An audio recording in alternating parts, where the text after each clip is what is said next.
Arsenal doing bits in London, Ole Gunnar Solskjaer keeping the good times rolling, and Man City pull back Liverpool. Welcome to the Top Bins review and preview.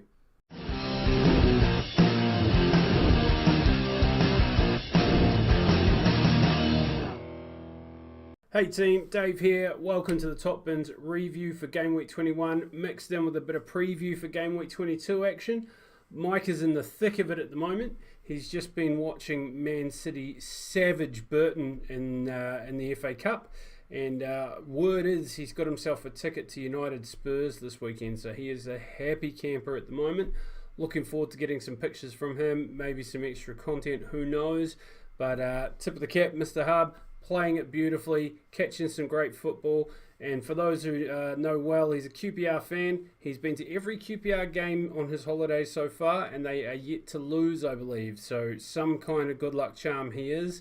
The club won't be wanting him to come back to New Zealand. I sure do. I don't like doing this without him. He's my brother and I need him here. But we'll persevere, and we're going to do a really rapid fire review of Game Week 21 and a look forward to Game Week 22. So we've had a bit of a gap, which has been fabulous.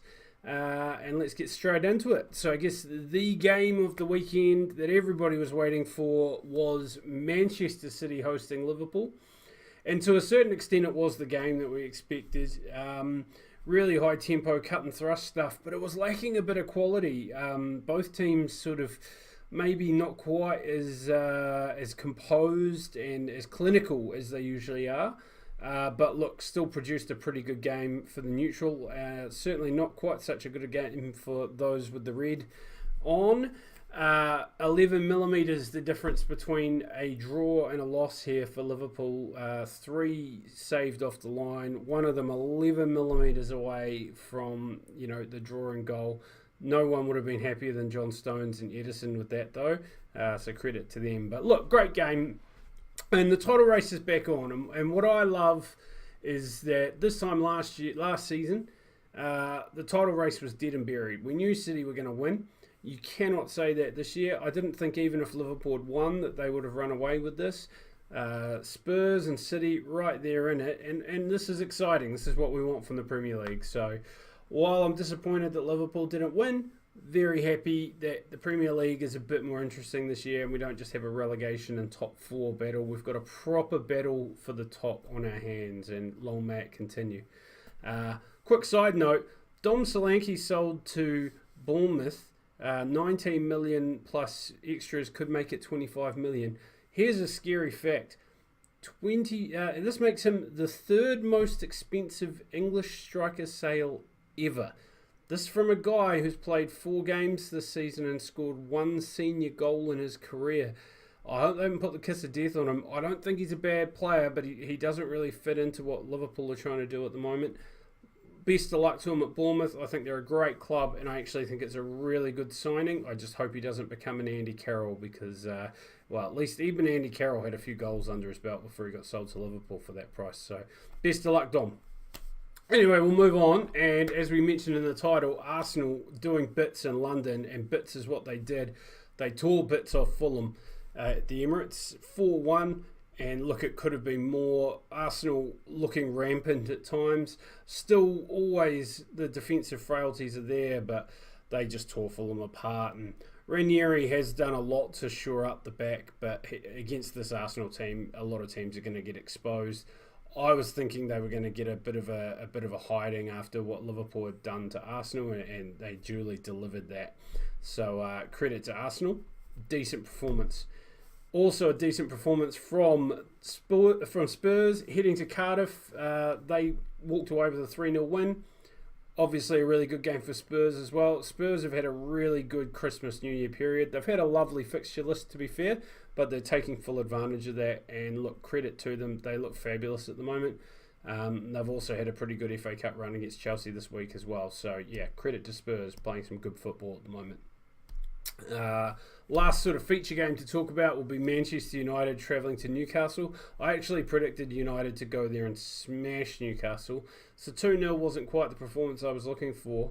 That said, they've gone in and they've kept the clean sheet away from home and they've won it comfortably. I don't think you could argue that Newcastle were ever going to win this game. Manchester United dominated. And And it's really interesting to see, just with the shackles taken off, guys like Pogba. I mean, Pogba is, I guess, the best example, and it really shows the Jose management just didn't work with him, because he looks like the guy that won a World Cup right now. He looks every bit the player they paid for. And Manchester United fans, maybe a couple of months ago, were thinking, good offer comes to him, we'll sell him. They won't want to sell him at any price at the moment. Fabulous football he's playing, and look, in the goals as well, so deserves it thoroughly. So we'll quickly wrap up the other games that we had. Leicester travelled to Goodison. I picked this one to be a bit of a tough one for Everton, but I did pick Everton to come through. But no, Leicester took this one out 1-0, and deservedly so. It was an interesting game. Perhaps not the most exciting game I've ever seen, but Leicester definitely walking away with the 3 points. I'll be very happy with that. Next up, it was a very entertaining game, was Bournemouth and Watford. I did pick Bournemouth to actually take this game, but it was a 6-goal thriller ending 3-3. And yeah, really great game of football. If you haven't watched this, go back and watch it. It was a great game to watch. As per usual, Bournemouth, with their cut and thrust attacking play, look really good, but Watford have been very good this season themselves. And yeah, it was a meeting of two teams that I expect in that sort of, 5 to 10 area of the table, and they duly delivered. A team that didn't deliver that week, though, was Chelsea. Chelsea hosting Southampton and drawing 0-0, and it really wasn't a great game to watch. That said, look, I think Southampton have been a lot better since they've changed their manager. They've certainly tightened up at the back, and I've been really impressed with some of the games that they've played recently. And they are building, and Chelsea just copped some of that, but I think Chelsea were a little bit off. Maybe it was a bit of a New Year's hangover, but they just didn't quite look as good as they had. So yeah, Southampton will be very happy to take a point away. Wouldn't have expected that they were going to go to Chelsea and grab a point. Chelsea really need to pick things up a bit. They've been a bit lackluster lately. Let's hope this is for them a blip and they keep going. But you want to see guys like Hazard producing, and it didn't happen against Southampton. Burnley travelled to Huddersfield, and look, they took a 2-1 win here in a game that probably means quite a lot for these two teams. Huddersfield will be bitterly disappointed to have not kept that to a draw. I thought they would potentially keep a draw in this game, but no, Burnley did enough in this game to come out 2-1 winners. And Chris Wood again scoring a goal, which is good for him. He's been a bit barren lately. West Ham hosted Brighton, and this was a 2-2 draw. It was a bit of a good game as well. Nice and cut and thrust, going both ways. West Ham have been funny, haven't they? I mean, they'll go out and demolish a team one week, and then I really thought they'd go out and do the job here against Brighton, but they weren't able to. Arnautovic, though, bagging 2. He'll be very happy with that. But yeah, surprising. But not as surprising as Wolves hosting Crystal Palace, and Crystal Palace winning this one 2-0. I never would have picked this as a result. And look, Wolves have been very interesting as well, and it's really hard to know what you're going to get with them. I mean, at home they held City to a draw. Crystal Palace beat City at their home, so it's hard to know, but Crystal Palace really haven't been that great this season. Wolves did play fantastically to knock Liverpool out of the FA Cup as well, so all credit to them. I really enjoy the football that Nuno's got them to play, and look forward to even more from them as they build in the Premier League in the next couple of years. So that's us. That is the review portion done. So let's just cut to a snippet of the intro. And we're back. And here we are with the preview of Gameweek 22. So look, this is an action-packed week. We've got some nice fixtures to go. We've got some picks from Mike. He sent me fresh from Manchester. So let's have a look at what we got last week. Not a great week for either of us. Both of us getting 5 out of 10, but Mike pulling out 2 exact matches, and that has helped him in a big way. It's getting tight now. I've cracked 100 picks for me now, 94 for Mike, but he's right behind me on the exact matches. I'm only 16 to his 14. So yeah, he's really coming back. Hoping not to let him get ahead of me. And we've got our picks for this week locked in. So let's have a look and see what we've got here for the games. First game, West Ham hosting Arsenal. And we're both picking an Arsenal win here. In fact, we're both picking Arsenal to score 3 goals here. The difference we have in our picks is Mike thinks that West Ham are going to pick up 2, whereas I only think West Ham will pick up the 1. But yeah, it could be a very interesting game. both of us thinking that Arsenal are going to come back strong though. Liverpool travel to Brighton in the next game, fresh off finally losing in the Premier League for this season. And look, neither of us see that continuing here at Brighton. Mike's picked Liverpool to win this one 3-0. I'm picking them a little bit more. I think they're going to win this one 4-0. Some of the guys had a bit of a rest in the FA Cup, and I'm expecting they're going to come out firing and try and put that loss to City right behind them. So both of us picking a decent Liverpool win there. Next up, Fulham will travel to Burnley to Turf Moor. This could be an interesting game, certainly at that point in the table. Mike's picking Burnley to come away and win this one 2-1 and keep up that goal-scoring form. I'm actually picking the exact opposite. I'm picking Fulham to win this one 2-1. I really think Fulham have got the goals in them, and I just want to see them tighten up at the back. I think they could go to Turf Moor and cause a bit of an upset there. So here's hoping for dilly ding, dilly dong. That's exactly what happens. Cardiff will host Huddersfield next, and it is hard to pick Huddersfield at the moment. They're just not scoring goals. They just haven't been in great form, and neither of us are going to pick them here. Mike's going to pick Cardiff 2-0. I'm going to pick Cardiff 1-0. I think it's going to be pretty tight, but I think Cardiff are going to walk away with it. And this, again, another big game at the bottom end of the table that means a lot come the end of the season.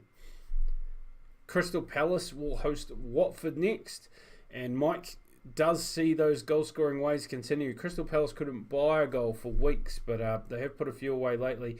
He sees a 2-2 draw with Watford, whereas I see Watford actually walking in and taking this one 2-0. It could be a very interesting game, though. Crystal Palace's home form has been worse than their away form, so it'll be very interesting to see if they can put some home wins together. Mike doesn't see that. He sees a draw. I see a Watford win 2-0.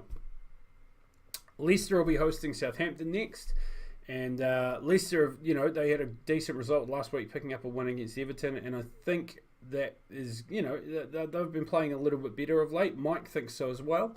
He's picking them to win this one 2-1. I'm actually thinking after Southampton's good showing at Chelsea, and they're a bit more resolute in the defence now, I'm actually picking a draw in this game. I'm picking a 2-2 draw. I think Mike's boy Charlie Austin and Danny Ings are going to get in there. And I think Vardy's party could be a little bit spoiled there, so a 2-2 draw. Chelsea are hosting Newcastle, and look, neither of us can see a repeat of what happened against Southampton here. I think Chelsea really need to, kick on now in the league, and their FA Cup wouldn't have been very pleasing for them at all.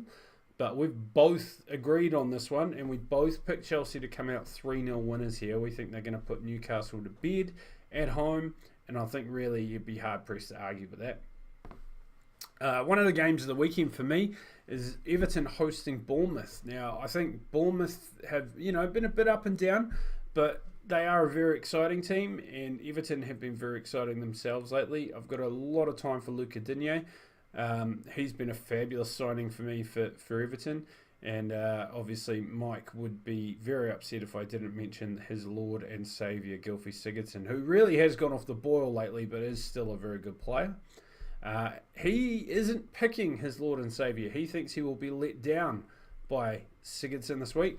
He thinks Bournemouth are going to win this one 2-1. I'm actually picking a 2-2 draw in this game. I think both teams are very attacking and have got good defences, but I think both teams are, susceptible to lose a couple of goals, and I think 2-2 will be a pretty fair result.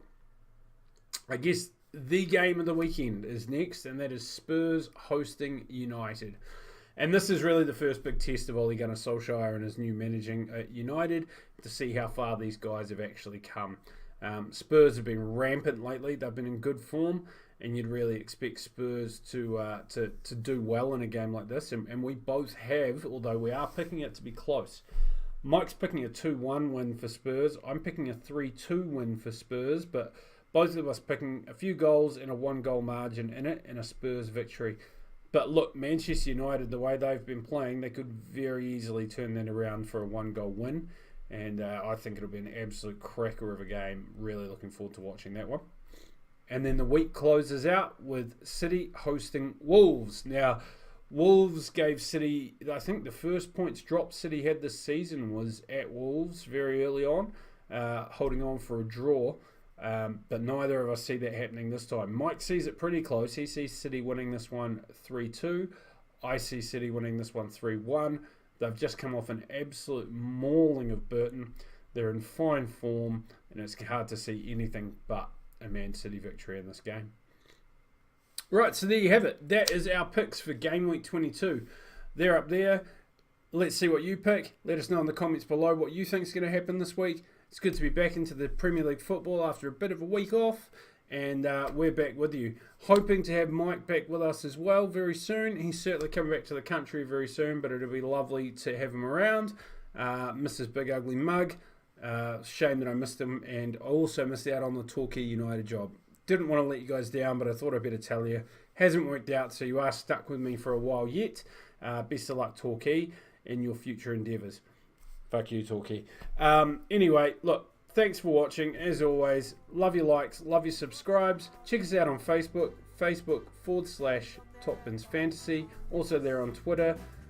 We loved it. You loved it. We miss Mike. We wish him all the best. Enjoy Spurs United, my friend. I want to see all the content from you. And enjoy Game Week 22, everybody. Cheers. I say walk like they talk like they know.